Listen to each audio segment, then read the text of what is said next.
All right, everyone. Today's big news is actually taking place in Sweden right now. It's like, today's breaking news. It was going to be the Democratic Party schism. Still huge news. I'm going to laugh endlessly about it, or Facebook spiraling down the toilet and shit. But this is bigger news now. Firstly, a point that needs to be made. Just because there is a possible case of Ebola does not mean that it is Ebola. Now, you have to perform tests in order to know that. What's happened is that an individual may have gone to Africa or come into contact with somebody from Africa and has begun vomiting blood over in Sweden and is now in isolation as a precaution, obviously. There are so many other possible viruses and bacteria and general nasty things that can happen to a person to cause them to vomit blood. They could have internal bleeding. They could have Marburg virus or something. That is endemic, certainly, in some locations. They could have some other major illness, some major problem going on. It could be strictly something that would be related to the surgical procedure. It could be it's not a virus at all. So first and foremost, because of the low probability it's even Ebola, watching people panic about it is funny, but then I'm thinking to myself, people should be more concerned. Here's your fucking wake-up call. Hundreds of people have contracted and died from Ebola over the last few months in Congo. There's a secondary malaria outbreak now. There's a civil war going on there. It has hit multiple urban centers. It is now capable, because it has hit those centers and is burning its way through them. It is possible that local air travel could take it to a much more large metropolitan hub. Say a place in Kenya, or it gets to Mombasa, or it gets to one of these, it gets to Lagos of all places, or fucking Ghana. Because of that trade and travel, beginning now in Africa over the last few decades, for in some cases the first time for some of these communities, because of much higher population density. It is now capable of sustaining itself in the specific, very unique circumstances of an area that has civil war and other epidemics simultaneously happening. It is possible for it to escape all containment. And Doctors Without Borders and the other medical establishment that's been there, they've openly alluded to this. They said, look, it's a disaster waiting to happen, because we don't have enough people to actually assure that we can take care of this problem. You had that in Beni, one of these towns, which is just north of Butembo. It's, I think, about 50 miles north of Butembo. I believe somewhat smaller, but still a fairly large metropolitan district.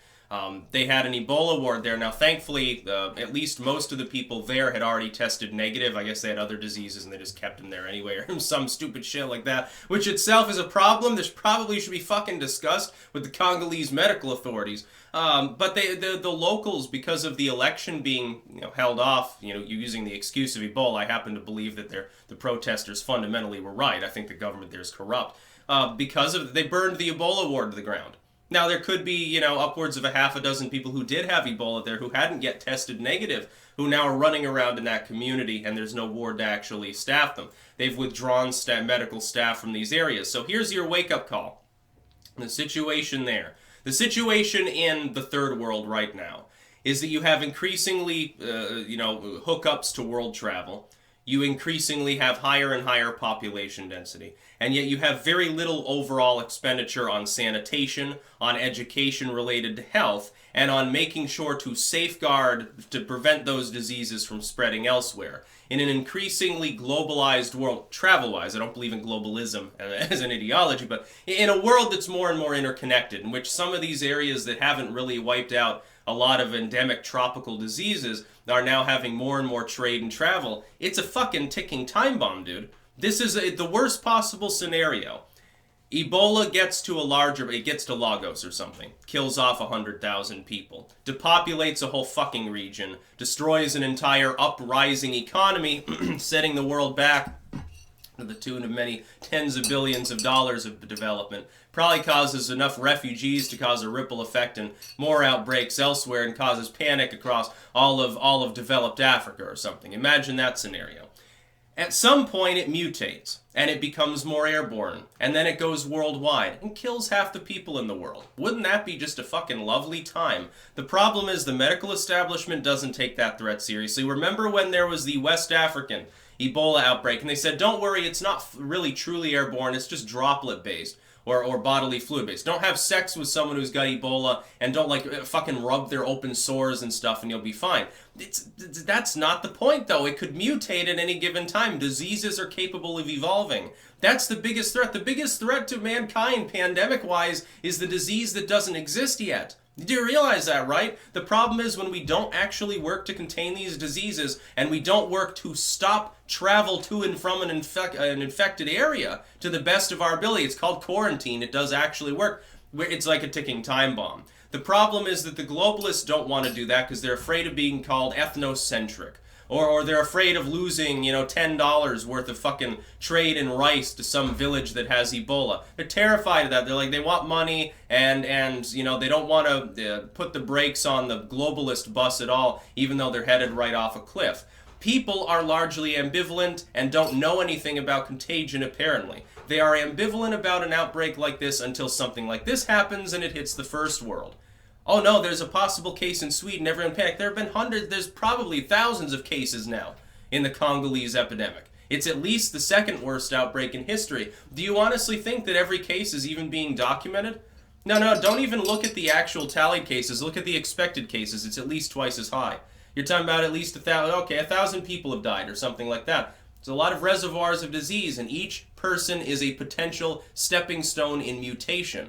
The West African Ebola outbreak that probably killed 20,000 plus people a few years ago is the result of mutation. They tested the DNA, viral DNA. They tested the virus, and they figured out, oh, yeah, it had mutated somewhere along the line. That's why it's jumping from person to person more easily. Thank goodness it didn't go fully airborne. It wouldn't have been 20,000 people dead. It'd be 20 million, probably. They wouldn't have bothered to contain it. They were taking patients back to the U.S. because they were so dumb. If ever there was an argument against open borders and for global health cooperation, I'd think this would be it. And then also an argument, by the way, again, myself and a very, very small number of other commentators, even in the alt media, took this seriously months ago. And now all of a sudden everyone else is going to have a video talking about how great a threat it is and how horrible it is. Oh my God, Sweden could get Ebola. Where were you 2 or 3 months ago? The epidemic was already there. A lot of these people, they'll talk about health issues. They didn't talk about it all. I think Goodman covered it. And I think Razorfist actually covered it too. There aren't that many people who talked about it. Maybe in passing they mentioned, oh yeah, Africa has Ebola again, huh? And it's like, well, you don't understand the nature of disease. Borders don't really do anything about it. You can lock an area down, quarantine it, but you still got to have a massive amount of cooperation that we simply don't have in order to do that. You're basically asking for a zombie virus. Like, oh yeah, rabies goes airborne. Kiss the world goodbye. That's about all. Peace out.